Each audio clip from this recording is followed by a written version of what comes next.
ito, panoorin ho natin mga kababayan. Maganda ho yung naging interview ho nitong si Atty. Rowena Guanzon dito sa video na to. Game! Your posts, no? Oh, Parang wala kang kinakatakutan, ha? Nako, wala talaga.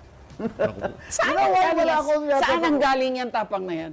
Kasi wala naman akong nakaw eh. At saka I don't need anything from them, right? As long as I don't need anything from powerful people, I will be honest. Di ba? So what do you think drives them to be Yan yung mga klase ng senador na kailangan ho natin sa 2028. Kung sakali hong mailukluk ho natin sa Senado yung ali na yan, panigurado magiging asset ho yan sa sambayan ng Pilipino. Hindi para doon sa mga kurakot na opisyal, yung tipong merong makakakampi tong kontraktor na to, merong makakapaglabi itong kumpanya na to. Kung sakali yung ali ho na yan, maisipang tumakbo sa 2028 at naging senador ho siya, sigurado ho tayo, napakalaking tulong ho nitong si Atty. Rowena Guanzon dyan sa Senado. Meron na hong matindi kung makipagdabardagulan. Ngayon kasi si Senator Dante Marcoleta lang ang kung makipagbardagulan dyan, talagang napakatindi ho. Pagka nasa Senado na yan si Atty. Rowena Guanzon, may kasama na ho yung si Senator Dante Marcoleta. dishonest when they all start out, I would imagine, di ba, with great intentions, and hindi pa naman nagnanakaw sa umpisa, pero Not all of them. soon enough, eto na, umpisa na. What is it Many of about? them really started with foul intentions because they're contractors, especially the party list representatives who are Naku po. contractors, who were contractors. Saldico was a contractor. That's how he started. That's a bold He statement. started from the party list. Well, he's still party list. He owns two. Grabe naman yan, kagad meron silang slide ng pagmumukha nitong si Zaldico. Zaldico, alam mo ba itong interview na to, forever na to? Kumbaga nasa ano na to, hindi na to mabubura sa internet, di ba? Yung habang buhay na to, yung pagbansag sa'yo nitong si Atty. Rowena Guanzon, pumasok ka sa politika bilang isang kontraktor talaga. At ang iyong ini-aim sa pagiging politiko mo, para makakuha ka ng maraming kontrata sa pamahalaan. Yan ang talagang totoo dyan, mga kababayan. Two that are in the Yes. 15 list. Right. Diba? Sunwest Yes. and Triton. That's true. That politics was for people, to families. We always have to accept that politics in the Philippines has always been Dynastic. and elitist, even in the locals, especially the locals. And I have to admit my family is also part of that. Okay, but we are politicians in the tradition of service and love of country. Why? Because we have our own professions, right? But we chose politics, right? Sila, they chose politics because they want to make money, all right? Correct, They don't correct. train anymore their children to be scientists, doctors, lawyers, judges like our generation. They now train their children to be politicians after them. Shoutout kay Don Gonzales, di ba? Wala na hong profesyon yung mga ano na yan, yung mga anak na ng mga politiko na yan. Hindi na hong sila nag-aaral sa kung ano pa mga degree. Basta rectang ano na sila, rectang House of Representatives. Yung si Ortega, ano bang ano yan? Ano bang sa loob ng 3 taon, 19 Congress, ano bang nagawa niyan? Wala naman kasing alam, di ba? O ngayon naman, yung anak ni Don Gonzales, dahil tapos na termino niya. Anak naman ngayon ni Dong. Di ba? Ganyan ho yan. Pero itong si Atty. Rowena Guanzon, kung lahat ng dynasty parang Guanzon at Duterte, wala tayong problema. Kung parang Marcoleta, Guanzon, Duterte, okay lang yan, walang problema. Pero kung magkaka-dynasty tayo, kagaya nitong mga Gonzales, Ortega, Romualdez, anak ng toka, Marcos, malaki ho problema natin dyan. Pambihira. Iyang si Sandro Marcos, nag-training ho yan sa opisina ni Martin Romualdez. Nag-training ho siya para magpaka-buaya. Ano bang ngayon? Ganito na lang ho mga kababayan. Congressman ngayon itong pangalan ito, Sandro Marcos. Ang nag-train ho kasi sa kanya itong si Martin Romualdez. Nagmamatagal ho siyang nag-opisina dyan sa opisina ni Martin Romualdez. Ngayon, yung tito niya na naging speaker, nagkalitaw-litaw, 19 Congress, nuknukan ng kakurakutan ng kanyang pamumuno dyan sa House of Representatives. Sa tingin nyo, anong natutunan nung bata na yan, nung nagtitrain pa siya dyan sa kanyang tito na yan? Diba? That's why these dynasties persist, because the laws on elections in the Philippines has a lot of leeway for political dynasties. So as long as you have political dynasties and you have vote buying and you have very weak anti-corruption laws and government processes, then you will have a weak democracy. Look at the Senate. Oh, look at the Senate. Yan. Okay. 3 senators switch, change in Senate presidency. Now, if these same 3 senators will switch, Alan Peter can be Senate president. If Alan Peter runs for Senate president, his sister Pia will side with him. The 2 Villars, who are their party mates, will side with them, and there's only Jinggoy left. Well, Jinggoy, he may not like, not Jinggoy, JV. He might not like Jinggoy, but they have the same father, So we have it's not, I'm not saying that it's because we have weak political parties. That's even worse. Okay, I'm just saying that because our leaders, our elected officials, actually have their personal political interests first, then we will always have this problem. We will always have this problem. But this is worse because now the congressmen who make our budget are the ones who looted our budget. This is worse than Ferdinand Marcos' time. In Ferdinand Marcos' time, only he looted the country. Okay. But in Romualdez' time and Bongbong Marcos' time, all their cronies were congressmen just looted the country because of the 25 elections. You look at the budget for flood control, it's 240 billion in 2025. It started as 185 in 2023. They looted the budget, packed it with flood control projects that are very hard to trace, rock netting, etc. Ayuda. Why? Because there was election. And Romualdez wanted to be president. Well, sorry, you can't. You can. Okay. Yan. When do you think this family dynamic started?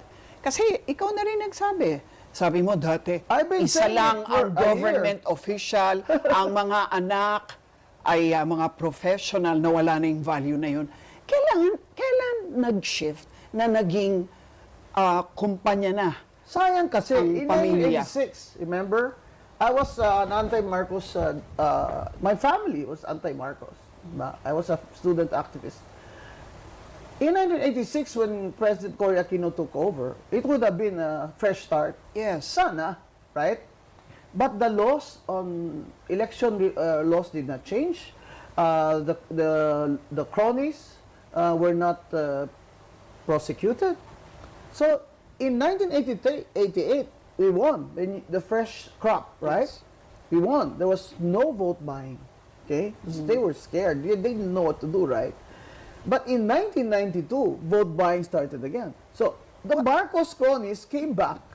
Nakabalik sila starting 1992, etc., etc. And then these contractors who realized why will they fund the mayors and congressmen and senators, right?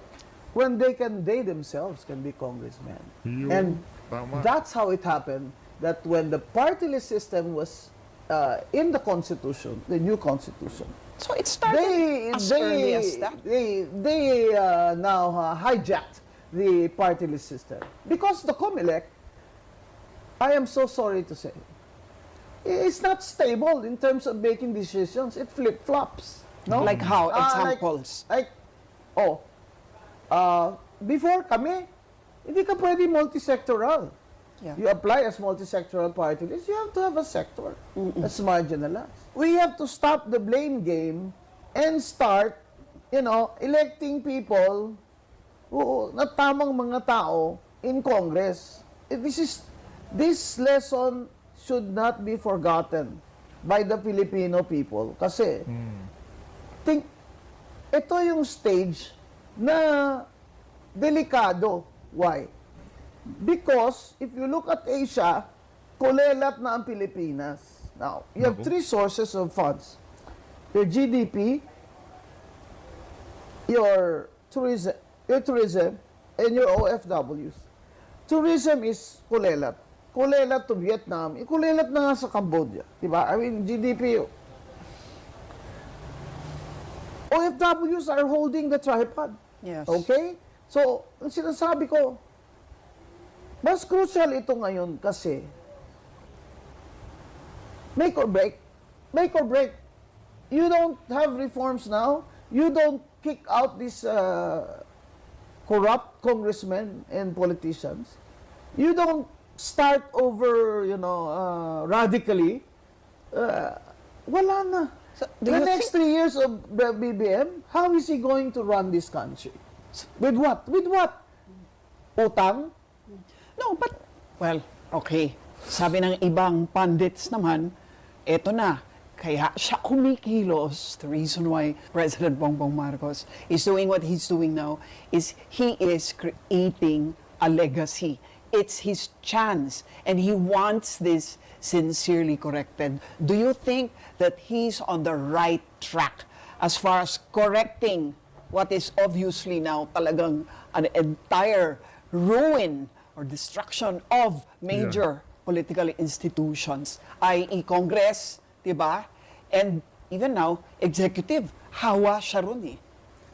Binigay lang sa atin ni BBM ang ulo ni Romualdez dahil pag hindi niya ginawa, hindi titigil ang protesta. Kahit tagi-isang araw lang na protesta, once a week, for example, yung One Taft Consortium ng mga kolehiyala sa Taft, Saints Co, St. Paul's, all these girls who don't even like sunlight, lumabas sila. Oh, gawin nyo lang yan mga anak every week. Oh, UP, Ateneo, Katipunan, once a week, once a week, once a week. Well, we can do once a week. We might not be able to do every day, but we can all do once a week until BBM is done, right? So, what's his choice? Keep his cousin, who has all his secrets, or keep his title? Of course, it's the political survival of BBM that he is after. No one after this. Mark my words, wala nang boboto sa Marcos Wala sa na. 2020. Kawawa. Wala na. Ako, siyang ayon ako dyan kay Atty. Rowena Guanzon. Ako magiging ano niyan eh, sa social media. Ako yung mga magiging number one campaign, na taga-kampanya niyan. Ikakampanya ho natin yan. Makikipagbardago ulan ho tayo para dito kay Atty. Rowena Guanzon. Ha? Ano ho siya eh, yung tipong napaka-consistent lang ho niya. Panahon ng kampanya, galit kay Marcos. Ngayong mga panahon na to, kung ano yung sinasabi niya nung mga panahon na yun, ganun pa rin ho siya. Hindi kagaya nitong itong si Kiko Pangilinan, itong si Ralph Recto, Risa Hontiveros, kung ano sinasabi nun. Ngayon pala, makikiapid din sa administrasyon itong si Marcos Jr., diba? Ang labo.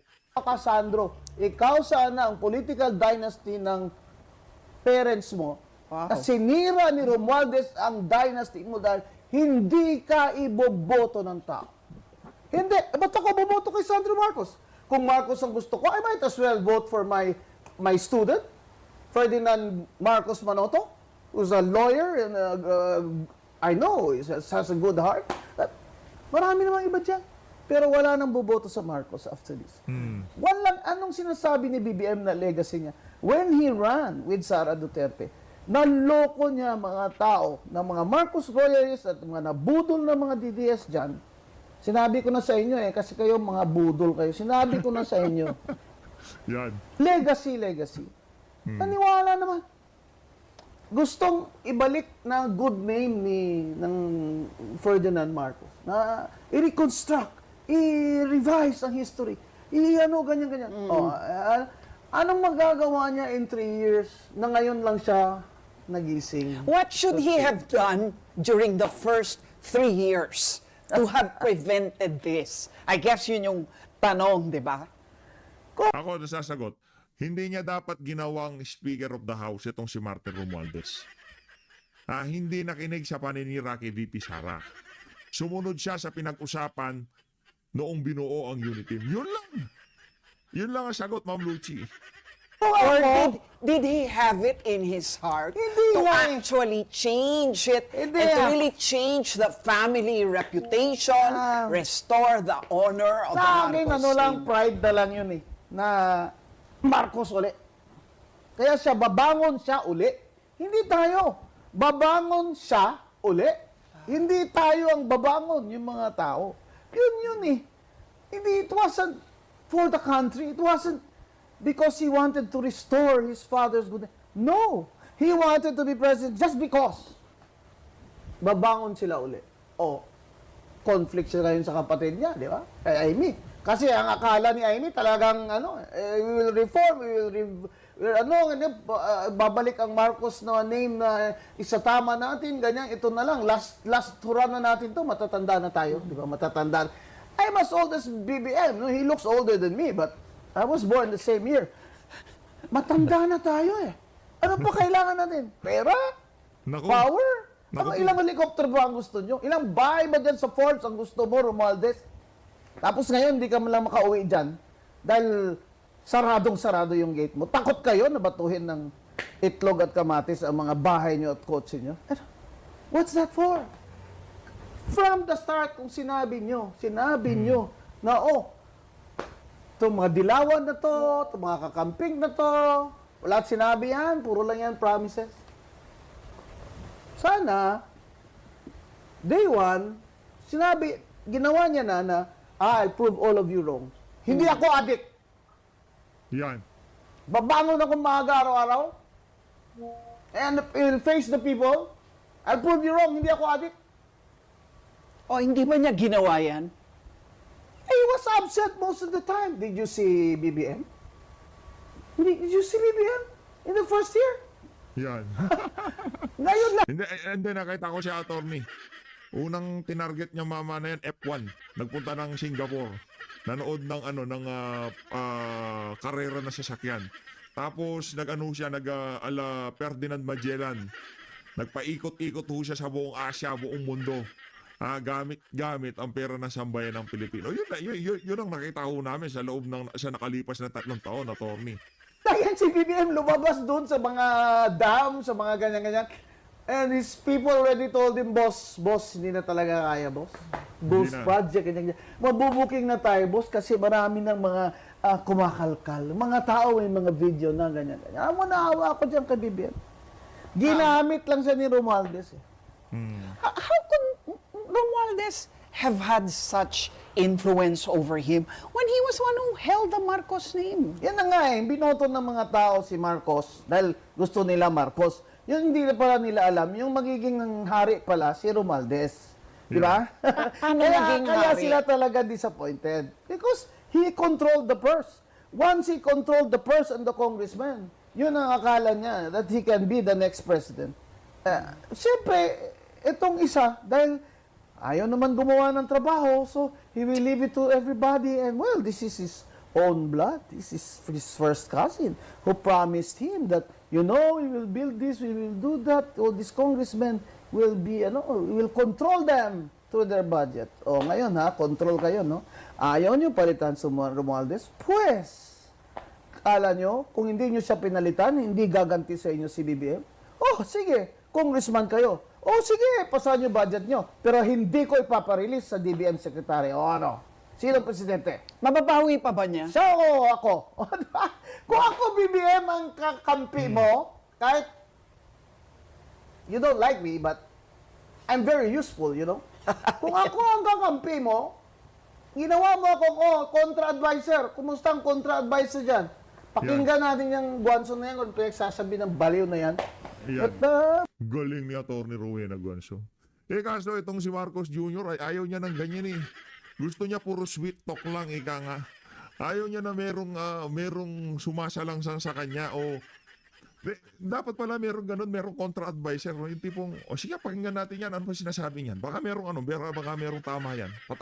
Papuntayin niyo dito sa Malacanang. Di ba? Wala ho eh. Lahat na lang si Martin Romualdez, mga congressman. Siguro si Benny Abante, gabi-gabi, pinagdarasal siya. Pinipray over siya, di ba? Ang bihira, oo. baka may sense. Di ba? Yung asawa, mas may sense kasi abogada yan eh. Yan. Kasi sabi niya si Lisa, ganyan-ganyan. Sabi ko, okay na lang naman dyan si Lisa Araneta. Why? Kaya abogada. Kung hindi pa yan abogado, asawa niya, ano lang kaya ang tsura nitong administrasyon ni BBM? Ngayon naman ang tanong ko, Yan. wala bang kasalanan ng taong bayan dahil sila rin ang boto raw sa mga politikong yan? True. They are party to be blamed. But, who was the Attorney, sa 2028, tumakbo ka ng pagkasenador. Sigurado, sambay ng Pilipino, hindi ko tayo mabubudol dito sa isa na to, okay? May prinsipyo yung pula-pula sa kanya, yung itim-itim, hindi niya inaano. Hindi ko siya pabalabalentong, ika nga. May prinsipyo ang ali, tumakbo ko kayo. Iboboto ho namin kayo, kahit na pinklawan kayo, kahit ngayon nakapink kayo. Diba? Ito yung pinklawan na may utak, ika nga. power should be blamed? The one who has the power should be the one who has to take the blame. Sila ang may power eh. Kaya sila namili. Kung hindi sila namili, hindi naman tatanggap ang mga tao. Namili ng boto, you Oh mean? yeah. Oh. Sila ang may power eh. Sige. Oh. Ikaw, nagsilbi ka sa COMELEC. Ang tagal. Before diba? that, COA commissioner ako. exactly. I have a degree in economics, which people, they don't know. Don't know. Right. They don't know kasi kala nila aktivista ako, political science ako. I have a degree in economics, Yes. no? Yeah. Kaya lang, hindi niyo ako nakikita nung sa UP kasi lagi na naman ako sa kalye. So ang tanong ko nga dyan, anong mali sa laws natin? Or, I don't know, meron bang paraan para talagang ma-educate, lalo na ang mamahihirap dahil sila talaga yung pinaka-disadvantaged sa panahon ng eleksyon? Ang hirap kasi ng education, itong vote buying and vote selling is a failure of our education system. Bata pa ang bata, ganyan, SK, pati SK magnanakaw na rin. Alam niyo mga anak, yung ginagawa niyo, idol niyo yung mga kapitan niyo na mga kurakot. Yan ang problema. Ha? Ayoko na ng mga mabagal yan eh. Educate them na hindi sila magtanggap. Oh, what's Alam a mo fast? kung mahirap ka. How to fast Bibigyan track? ka ng 3,000 per house, ha? Ayan Eh, na. ganito na. Yung term limit nila, iputulin nyo na. Oo, gawin nyo na. Gawin nyo na 4 years ang congressman pero wala nang re-election. O, tingnan natin kung magnanakaw pa kayo. Saka wala kayong infrastructure funds. O, wala. Pagalingan na lang tayo dito. O, bakit yung nanay ko noon, nag-board member, walang sweldo? Nung panahon ng nanay ko, ang mga board member walang sweldo. Per diem lang. O, kaya kung hindi mo kaya, huwag kang mapolitika nung unang panahon. Di ba? Di mayayaman lang po pwede. Ano naman po masama doon? Pero Ano naman po masama doon kung mabubuti silang tao? One term lang ang congressman. Gawin mo pa 4 years kung gusto mo. Oh. Tingnan ko lang kung magnanakaw pa yung mga hayop na yan. Tapos Galit wala silang infra-budget, walang pork barrel. Tama naman si Senator Lacson. Wala siyang pork barrel. Tingnan nyo, di sitting pretty siya. Di ba? Walang pork barrel. Congress, Commissioner Gonson. Hindi ka lang nakaupo, kaya sabihin mo walang pork barrel. Ikaw naman. Pinaglaban ko yan hanggang ngayon. Nasa Supreme Court pa yung issue namin sa P3PWD kay Romualdez. Andyan pa yan, buhay pa yan. Pag nanalo ako dyan, sisingilin ko siya. No? Kasalanan niya ito lahat. Hindi personal ito. Gusto namin ng reform. Sample, ano ba yung rules dyan ni Romualdez na nanalo ka na, may promulgation na, nag-oath ka na sa judge, may Supreme Court decision na ang P3PWD na representative, hindi lang ako dahil talo ako, si Dr. Camille Ilagan, ay makakaupo na. Harap-harapan na. 3 di pa lang sa kanya. Sinabi na sa kanya ng isang secretary na andyan na ang kamag-anak niya, si Dr. Camille Ilagan. At ayaw pa niya yun. Kauri niya, yung mga lumang, mga old, rich na mga tao. Di ba? Pero hindi. Na edukado. Hindi kami basta-basta naglalagay dyan ng hindi marunong. With a doctorate in business administration. Ayaw niya. Hindi niya pina-out. Bakit daw? Dahil ako daw, dapat umalis daw ako sa P3PWD. Sinabi niya. kapal na Kaya babae, ba niya yan? Yes. Hayagan? Yes, he said it. Anong dahilan daw? Ba't ayaw niya sa'yo? Kasi ako, magulo daw ako. I cannot be controlled. But he doesn't Kasi have the mali right to siya. do that. Hindi naman galit sa akin si BBM dahil nanalo na naman siya. Ginawa niya lang dahilan kasi takot siya sa akin na once naupo ako dyan sa Kongreso, halongkatin ko. Kasi doon ko pa narinig na may 3% daw ang mga congressmen dyan. 3% ha? Hindi 3%. pala 3%. 5% pala ang insertion fee. Pag nag-insert sila sa budget ng ganon, Yeah. may 5%. Yun ang mali pala. Pass-through. Dati, I was ready to have a privileged speech about that. Anong reforms ang gusto natin? Cut. Mag-term limit ka. Number 2, wala nang pork barrel. Total, papalitan na rin lahat sila sa DPWH sa mga hayop kayo dyan. Tama si Secretary Binson, mga hayop kayo. Di na kayo naawa sa bayan nyo. District engineer lang kayo, nagsusugal kayo ng milyon-milyon. Yung mga anak nyo nasa private schools. Yung mga bahay nyo may swimming pool. Naku. Kaya, yung pork barrel na yan ang sanhi ng katakawan at pagnanakaw ng mga congressman natin. Kaya, saka, isa pa to, yung ombudsman natin dapat seryoso naman. Magre-retire naman na yon. Magre-retire ng ombudsman. Sino At papalit? ngayon, meron na ngang, nag-a-apply na nga Yun ang na nga mga ang point doon interesante. Ang point doon is, ang institutions natin are weak and weaker because inalagay ang mga taong hindi naman talaga the best of the best. So, Kung ako si Bongbong, last 3 years, put the creme de la creme. Oo, iwanan mo yan sa administration mo. What do you mean, put the creme de la creme where? In government institutions, the ombudsman. But he the only rules Supreme the Court, executive. Oh, yeah, okay. DPWH. He has power of appointment over everybody in this country. But what about Congress? You think that kaya ni President BBM na patinuin ang mga tao sa Kongreso? Palitan niya Gayong batas. elective sila. Palitan niya batas. Palitan niya batas. Sabi niya dito kay Speaker D. Gusto ko palitan niya yan ng term limit. Pwede ba gawin na lang? yun? Hindi ba constitution yun? Anong constitution? Yung mga term limits. Di mag-con-as sila. Anyway, many of them are assets. Yung usapin din ng CONAS, alam mo naman, lagi na lang naha-hijack dahil eto na naman ang term limit, pahabain. Can do whatever he intends to do. Huwag niyang gagawing dahilan na I have nothing to do with Congress. That's not true. Because ikaw din naman namili sa pinsan mo na siyang mag-speaker. Kung ibang taong nag-speaker dyan, hindi may konti pang hiya-hiya. Pinsan mo, kaya hindi nahiya sa'yo. Pambira ka You know, naman. it's so funny because people say, but they're independent of each other. No, that's not yung true. legislative, No, that's executive. just in theory. They are as institutions, but the people, no. So it becomes their defense. For example, well, the executive will say, well, they act that's on their lame. own. That's lame. Sabihin din ng legislature, wala kami influence No, sa that's kabila. lame. That's lame. But, di ba, nakakalusot sila dahil nga iyan ang nasa batas. How do you That's lame. circumvent it without circumventing Separation it? of powers sa konstitusyon, titingnan mo dapat kung sino nakaupo. Tingnan mo. Ngayon, paano siya napalitan?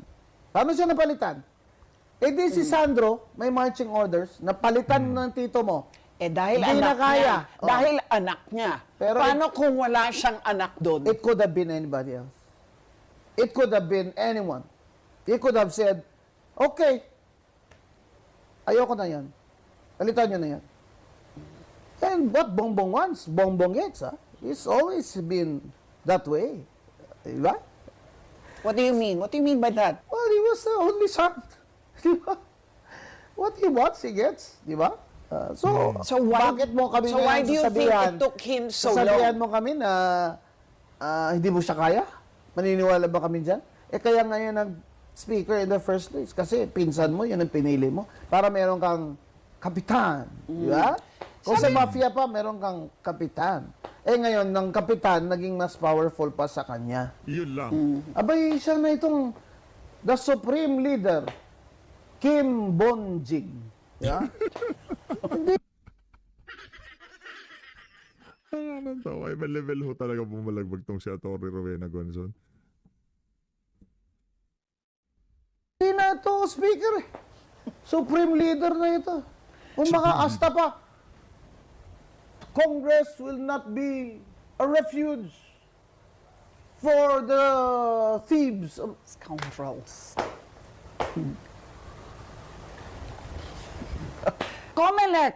Yeah, because you were there. Palitan natin Anong ang dapat nilang sistema. ginawa? Anong dapat Oo. gawin? Itong sa party list, ang COMELEC, I'm not saying mas magaling ako sa inyo, retired na ako. It's your call, your my dear friends and colleagues. Pero tingnan nyo naman, lahat na lang ng party list, ina-credit, ni-register. Multi-sectoral, register. Lahat na lang kahit, pati hindi na lang nag-require kayo na, I know that you cannot make the law, Yes. but you can make the rules. You can make the rules. So what rules For could they have example, made? What they rules should could have required SALN. They should have required a statement of